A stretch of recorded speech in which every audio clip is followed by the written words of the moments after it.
सवाल है, यदि इस रुपये को बैंक लेने से मना कर दे, ये कह दे कि ये चलन में नहीं है तो बात अलग है, परंतु यदि ये चलन में है और ये भी चलन में है तो दोनों के दोनों रुपयों की परचेजिंग पावर सेम क्यों नहीं है। इसी सवाल का जवाब ढूंढने के लिए हमने आरटीआईज लगाई। घनश्याम वर्मा जी ने इसके ऊपर 15-20 साल रिसर्च की, जो इस किताब के लेखक हैं, और उन्होंने जब ये जाना कि असल में रुपया धातु के ऊपर निर्भर नहीं करता है। जिस दिन आजाद हुआ उस दिन का पूरा हाँ, ये जिस दिन जब हम जो धातु है इस पर निर्भर नहीं करता है, असली रुपया असल में रुपए का मानक है।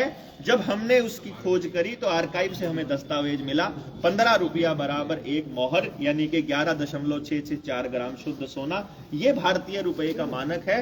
यानी भारत का 1 रुपया बराबर है आरबीआई के 6000 रुपए के नोट के बराबर, यानी कि जो 777 मिलीग्राम सोना परचेज करने की दोनों की पावर जिस हिसाब से है उसके अकॉर्डिंगली। तो राष्ट्रीय किसान सरकार जो है आज धन को लेकर लड़ाई लड़ रहा है, या देश के आरबीआई जिसे अंग्रेज यहाँ पर छोड़ गए उसको हटाने की मांग?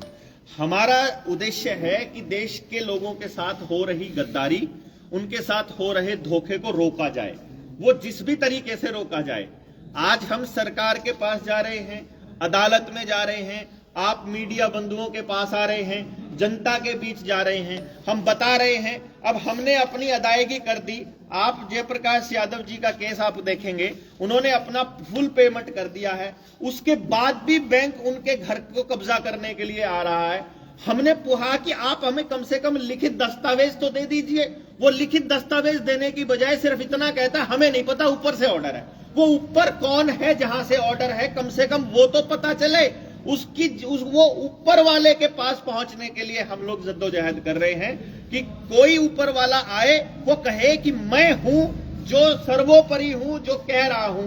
भारत सरकार बोल रही है हमें नहीं पता, वित्त मंत्रालय बोल रहा है हमें नहीं पता, आरबीआई बोल रहा है हमें नहीं पता, बैंक मैनेजर बोल रहा है हमें नहीं पता, तो कौन है जिसको पता है? कोई तो बताए। तो इसका मतलब हमारे देश को किसी ने गुलामी बना रखा है। ये तो आप जाने, ये तो आपको मालूम पड़े। हमने तो सिर्फ ये बताया, हमने पूछा भारत कब आजाद हुआ। राष्ट्रीय तो किसान सरकार जो जनता सरकार मोर्चा है, ये इस देश से मूल जड़ को उखाड़ फेंकने के लिए आजादी का बिगुल क्यों नहीं बजा? आजादी का बिगुल बजाएगा देश का आदमी, आजादी की बिगुल बजाएंगे लोग। हम तो आपको सच बता रहे हैं, आपको इसमें से क्या निकालना है, आप इसके थ्रू क्या करना चाहते हो, ये तो आप जाने, आप तय करें। आप बताएं जनता को कि आपके साथ कितनी ठगी हो रही है। उसके बाद जनता को यदि लगता है कि उनके बाप दादाओं की कमाई कैसे चली गई हवा में, आपने देखा होगा आज से 40 साल पहले की बात है, गांव में सबसे गरीब परिवार के पास भी 5 किलो से कम चांदी नहीं होती थी। वो सोना और चांदी आज कहां चला गया? बड़े बड़े जमींदार आज कर्जे में हैं, चाहे 100 एकड़ का जमींदार हो, चाहे 200 एकड़ का, उतना ही भारी कर्जा आज उसके ऊपर है। कमाल की बात यह है कि जिसने कर्जा ले रखा है उसके पास भी पैसा नहीं है, और जिसने दे रखा है उस बैंक के पास चले जाओ कैश लेने के लिए 10 लाख, वो भी कहता है कल आना, दोपहर को आना, उसके पास भी पैसा नहीं है। यानी देने वाले के पास भी पैसा नहीं है, लेने वाले के पास भी नहीं है। वो है कहां? ये समझ से बाहर की बात है। हमने यह बात आपके बीच रख दी है, आप इसे कैसे प्रेजेंट करते हैं, देश के लोग इसको कैसे समझते हैं, ये देश के लोगों के हाथ में है। सिक्कों का भी सेम वही हिसाब रहेगा जैसा कि नोटों का है। सिक्कों की परिभाषा बताइए। सिक्का चाहे लोहे का हो चाहे चांदी का हो, ये 1912 का है। 1935 के बाद का जो सिक्का है उसमें 50% चांदी है। चाहे ये कागज का हो, 1 रुपया मतलब 1 रुपया, क्योंकि ये हमको लिखित में आरबीआई ने दिया कि धातु के ऊपर निर्भर नहीं करता है रुपया। रुपया असल में मानक है, यानी सिक्का भी लीगल टेंडर है और नोट भी लीगल टेंडर है। ये रुपये देखिए, ये 100 रुपए का नोट है, ये लीगल टेंडर है। आपने देखा होगा 8 नवंबर 2016 को प्रधानमंत्री जब टीवी पर आए, उन्होंने सबके सामने कहा कि कल से ये आज रात 12 बजे से ये लीगल टेंडर नहीं रहेगा।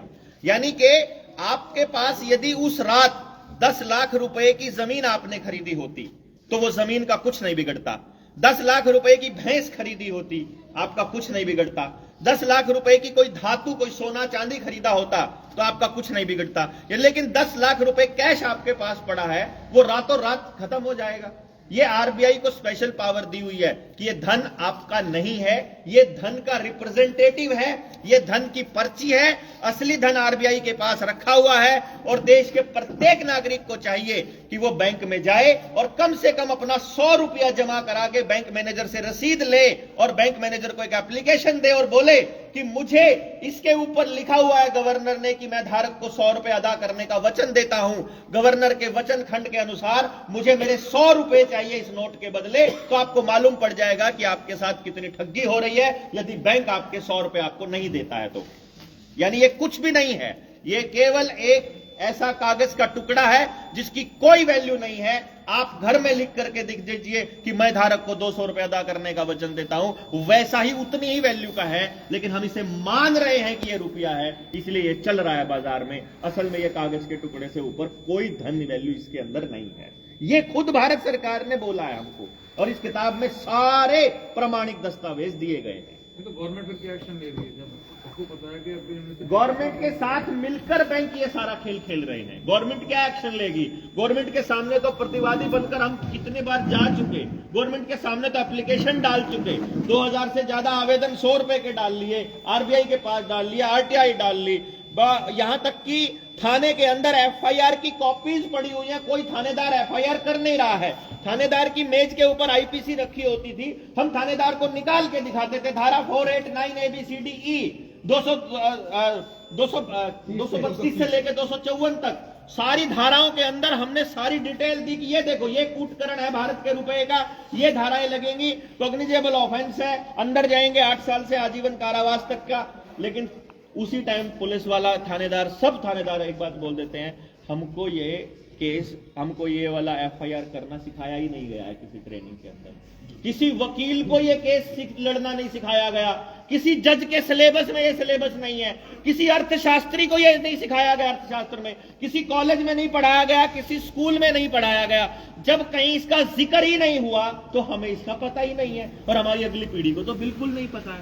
पहले वालों को तो पता ही था कम से कम थोड़ा बहुत कि जितना सोना होता है उतने नोट छाप सकते हैं, इस लाइन का तो कम से कम पता था। अगली पीढ़ी को तो वो मोबाइल में डिजिट ट्रांसफर करता है, उसको लगता है रुपए ट्रांसफर कर दिए, उसको ये भी नहीं मालूम है कि इसकी भी कोई वैल्यू नहीं है। क्योंकि अब जो सीबीडीसी आ रहा है जिसके जरिए वो आपको ब्लॉकचेन के जरिए और रियल टाइम एल्गोरिदम के जरिए आपको कंट्रोल करने की तैयारी कर रहे हैं, उसकी भयानकता का तो अंदाजा ही कुछ नहीं है, उसके बारे में तो देश के लोगों को कुछ अंदाजा ही नहीं है। नहीं सर, फिर आप कह रहे हैं कि हमारा जो उतना ही नोट छाप सकते हैं, इतना सोना है, वो 1991 में इकोनॉमिक रिफॉर्म हुआ था, उसमें जो मनमोहन सिंह जी गए थे कुछ सोना लेके इंडिया से, जी जी, वहाँ से कुछ पैसे लेके आए थे जी, ठीक है। तो अब आप बोल रहे हैं कि जी ये जो नोट है ये डिजिटली हम लोग उसको बैंक में एक्टिवेट कर देता और हमको दे देता। तो उस मनमोहन सिंह को उस टाइम क्या जरूरत थी, जब जीडीपी 2% रह गई थी, क्या जरूरत थी जाने की वहाँ से? वो तो एक फिजिकली एक्टिव करता, और जब काम इसी से हो रहा है, 99.9% काम इसी से। इसका मतलब गोल्ड सबसे इंपॉर्टेंट है, उनको गोल्ड लाने की जरूरत क्या थी, यही हम कह रहे हैं। गोल्ड ले जाने की जरूरत क्या थी? कहाँ पे? के लिए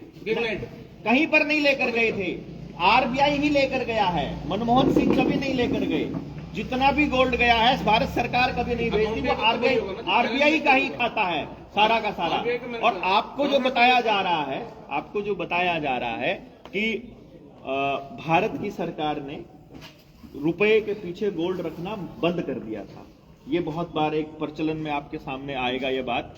हमने पूछा है आरटीआई डाल करके, यहाँ भारत सरकार से पूछा है, क्या आपको ये अधिकार है कि आप गोल्ड स्टैंडर्ड हटा सकते हैं? जवाब दिया नहीं। क्या कोई आदेश है जिसके तहत आपने हटाया है? नहीं। क्या इसके ऊपर कोई संसद के अंदर बहस हुई है, कोई कानून पारित किया गया है? किस आदेश के तहत किया गया है? हमारे पास कोई सूचना उपलब्ध नहीं है, यही एक जवाब उनके पास है। उनके पास कोई सूचना ही उपलब्ध नहीं है।